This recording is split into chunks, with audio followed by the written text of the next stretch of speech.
தமிழகத்தின் வரலாற்றை மாற்றக்கூடிய அதிரடி விஷயம் வெளிவந்தது. நீதிமன்றம் மூலம் துவங்கியது மாற்றம்.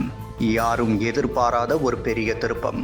தமிழகத்தின் தொழில்துறை வரலாற்றையே வேறு திசைக்கு திருப்பக்கூடிய ஒரு முடிவு இப்போது நீதிமன்றம் மூலம் வெளிச்சத்திற்கு வந்துள்ளது.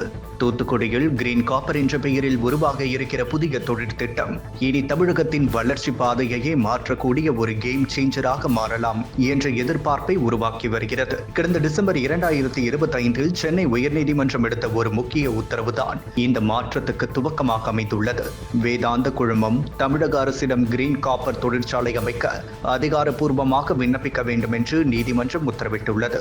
இது சுற்றுச்சூழல் பாதுகாப்பு, பொருளாதார வளர்ச்சி, மக்கள் நலன் ஆகிய மூன்றையும் ஒரே கோட்டில் கொண்டு வரும் புதிய தொழில்துறை மாடலுக்கான பச்சை கொடியாக பார்க்கப்படுகிறது. இதுவரை தூத்துக்குடியில் இருந்த பழைய காப்பர் உற்பத்தி முறை அதிக மாசு, அதிக நீர் பயன்பாடு, அதிக மின்சார செலவு கொண்டதாக இருந்தது.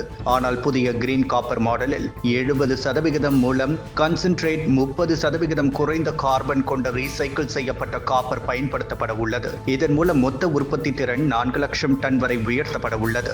இதனால் சல்பர் டை ஆக்சைடு வெளியீடு 30% கழிவுகள், 40% கார்பன் டை ஆக்சைடு, 50% நீர் பயன்பாடு, 20% மின்சார செலவு, 25% வரை குறைய வாய்ப்புள்ளது. இதுவரை இருந்த பாஸ்போரிக் ஆசிட் பிரிவு முழுமையாக நிறுத்தப்பட உள்ளது. இதனால் நீர் தேவை குறையும், கழிவு உற்பத்தி குறையும், சுற்றுச்சூழல் பாதிப்பு பெருமளவு கட்டுப்படும். மேலும் தொழிற்சாலையை சுற்றியுள்ள கிராமங்களுக்கு சுத்திகரிக்கப்பட்ட குடிநீர் வழங்கப்பட உள்ளது. இதனால் தமிழகத்தில் அரிதாக காணப்படும் வாட்டர் பாசிட்டிவ் தொழிற்சாலையாக இது மாறும் வாய்ப்பு உருவாகிறது.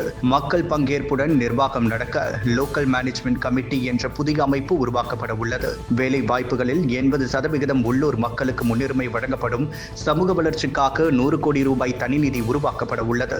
மொத்தத்தில் இது ஒரு தொழிற்சாலை மட்டுமல்ல, தமிழகத்திற்கு ஒரு புதிய தலைமுறை தொழில்துறை மாடல். சுற்றுச்சூழலை காப்பாற்றிக் கொண்டே வளர்ச்சியடைய முடியும் என்பதை நிரூபிக்க போகும் ஒரு முயற்சி.